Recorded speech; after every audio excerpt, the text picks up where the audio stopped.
Hi, this is Aaron from BoyMeetsPhone.com. What I have for today is the Samsung Galaxy S2 Skyrocket. This is a 4G LTE device running on AT&T's network. Taking a hardware tour, up front we have a 4.5-inch Super AMOLED Plus display at a resolution of 480 by 800 pixels. Above the display we have a earpiece grill, ambient light and proximity sensor, and a 2 megapixel front-facing camera.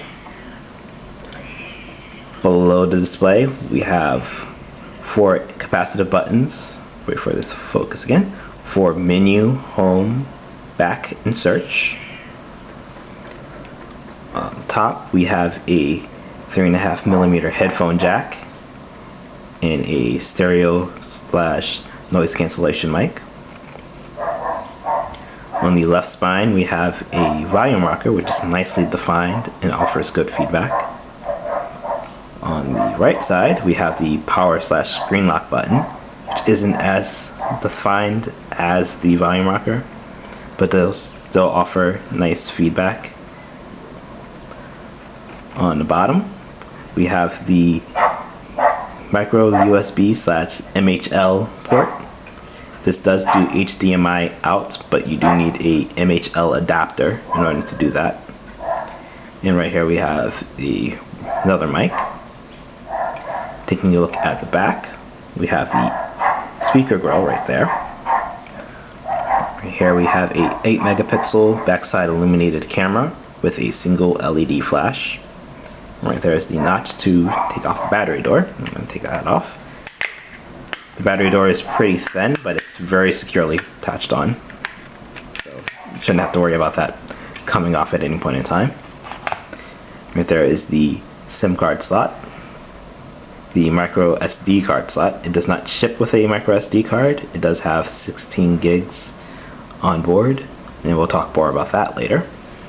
And we have a 1850 milliamp hour battery, and this is a near field communication battery, so the phone does have near field communication. That's something else we'll talk about a little bit later on in the review.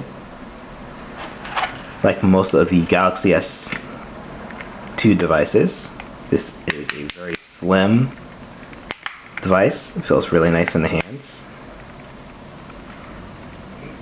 It's not that thick. It's a little bit wide compared to some other phones, but it does still fit really nicely in the hands. And also, like most Samsung devices, this is mostly made out of plastic, but again, like most other Samsung devices, this is very solid build, so it has really nice build quality.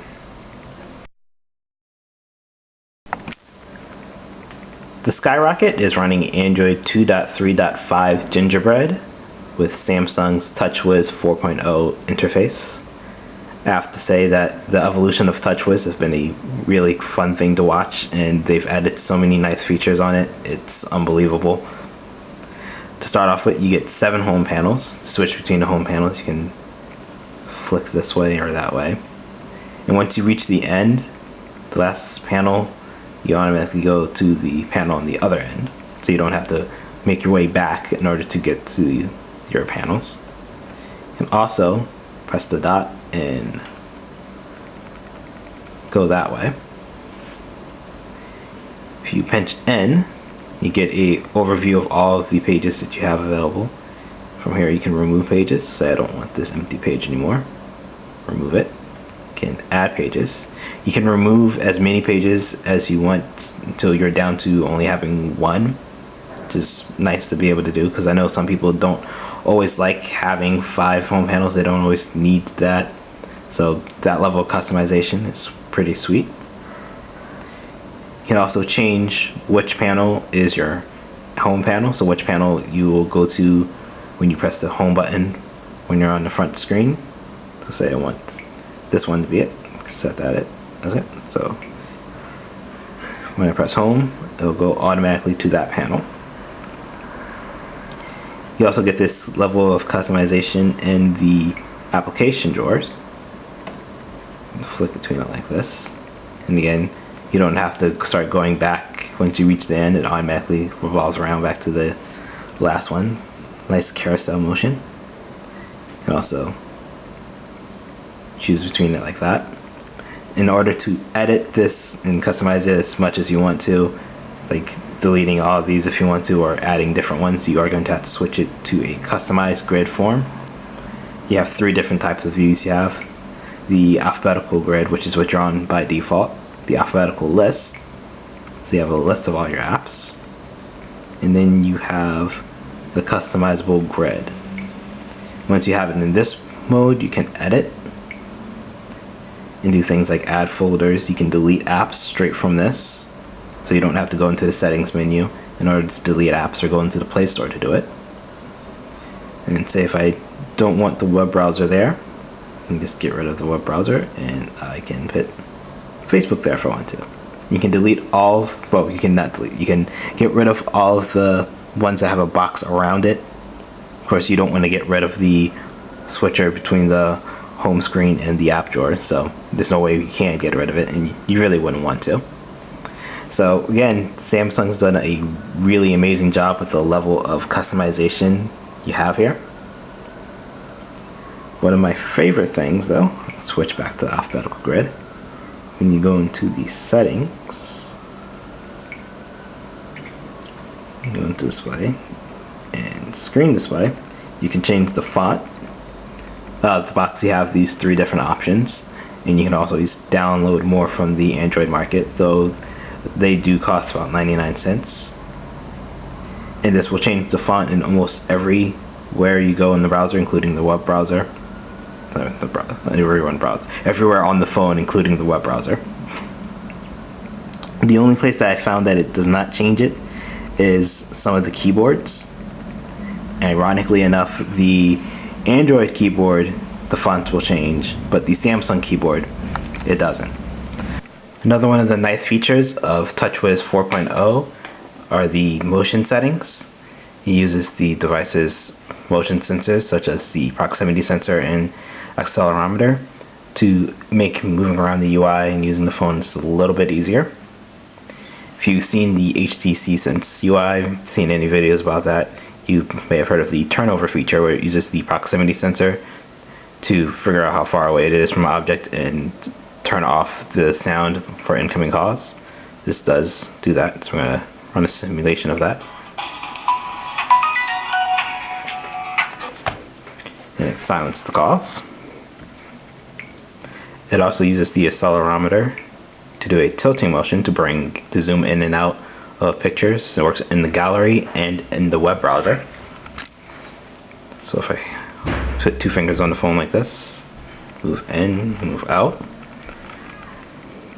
And it's also a panning motion. So if you hold the widget, you can move the phone, move the widget around the screen. Just makes using the UI just a little bit easier. As far as input methods go on the Skyrocket, you have three options. You have the standard Android gingerbread keyboard. You have the Samsung keyboard, which works in both portrait and landscape mode. And you have swipe, which allows you to write words by simply tracing your finger through the letters. I found that due to the screen size, that no matter which keyboard you use, you're going to enjoy the experience. So the only question you have to ask yourself is which one you prefer. The Samsung Galaxy S2 Skyrocket is powered by a Qualcomm Snapdragon S3 chipset. So that consists of a 1.5 GHz dual-core Scorpion CPU and a Adreno 220 GPU. It also has 1 GB of RAM, and for onboard storage you have 1.97 GB of system storage for things like apps, and for user storage you have onboard 11.25 GB. This does not ship with a micro SD card, though it does support up to 32 gigs via the micro SD card slot. As far as performance goes, I found that this is a very snappy device. Moving through the menus and opening apps is a very fluid thing. I did have some issues with the connectivity options. Found that despite the fact that it does have near-field communication, it is not actually enabled. So any app that requires near-field communication will not work. I also found that the GPS indicator would sometimes be off. Like it'll say it'll say on there, but on there it'll say off, or vice versa. I also found that once you use Bluetooth, you're not able to turn it back on if you decide to turn it off. So if you have Bluetooth on and turn it off, it refuses to actually turn back on. As far as battery life goes, thanks to the gorgeous Super AMOLED Plus display, plus the fact that this has a asynchronous dual-core processor, which means that both cores run independently of each other, found that it was able to get through on heavy usage 12 hours and well over a day during light usage.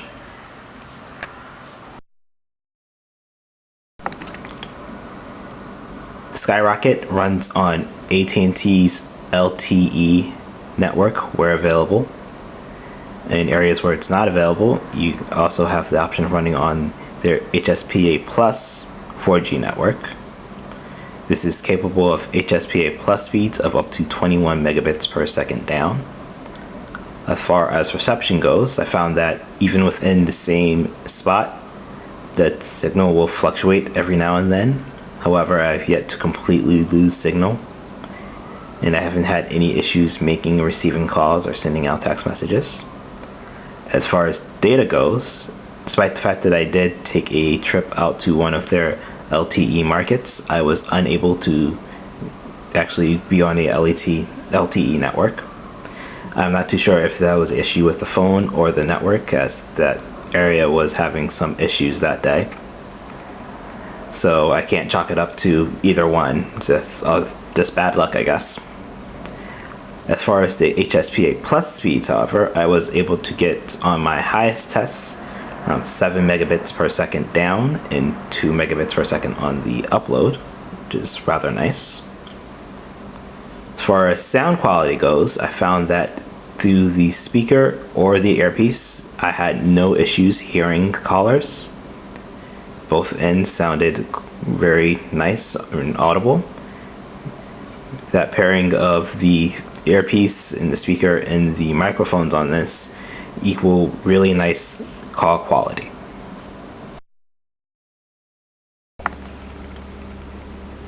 Samsung has added a lot of improvements to the standard web browser that you would get on an Android device.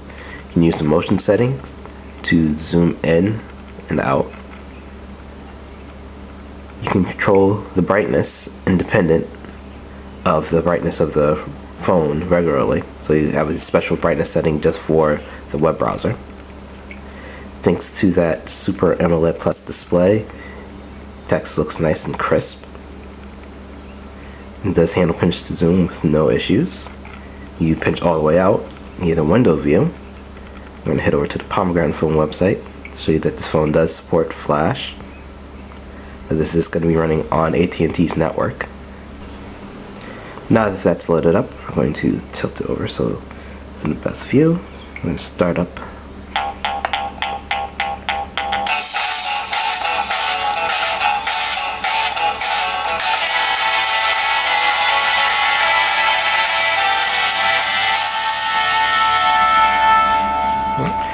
And that's the web browser on the Galaxy S2 Skyrocket.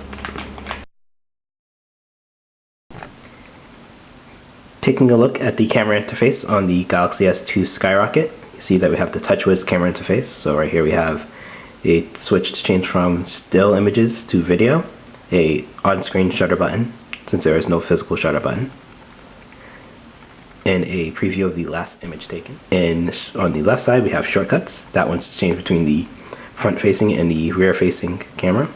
The rear camera is an 8 megapixel, the front one, which I'm on right now, is a 2 megapixel camera. Right now I only have 2 up, but you can add up to 4. I really like this, the ability to choose which shortcuts matter to you the most. As far as settings go, shooting modes, you have Smile, Beauty, Panoramic, Action Shot, which happens to be one of my favorites, and Cartoon.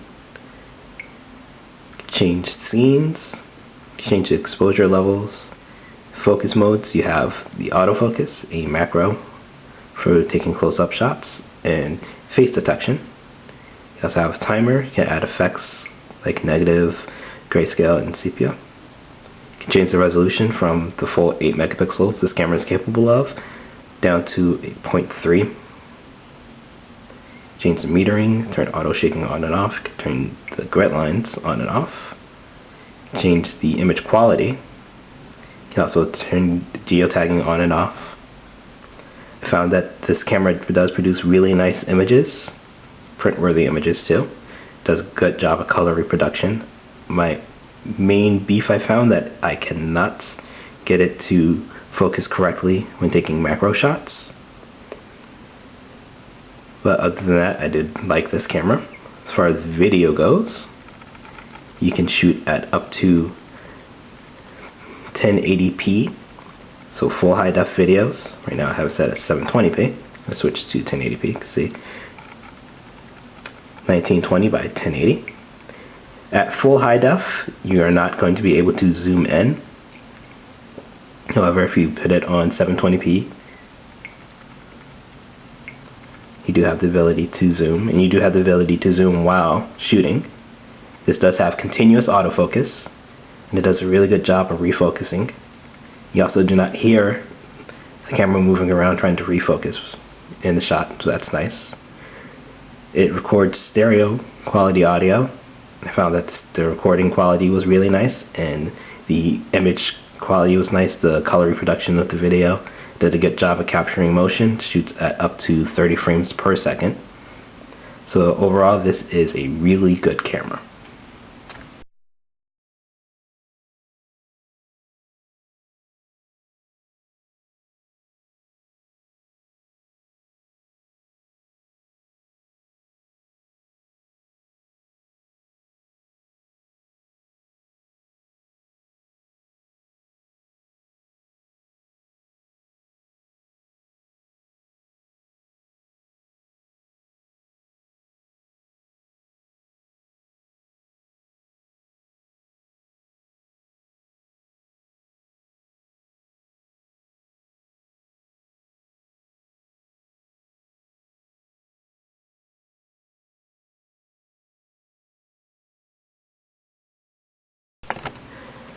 Despite some of the technical issues I had with the Galaxy S2 Skyrocket, like not being able to get LTE service and the Bluetooth radio not wanting to turn back on, I wouldn't have an issue recommending this device for anybody looking for a very fast, very battery conscious device.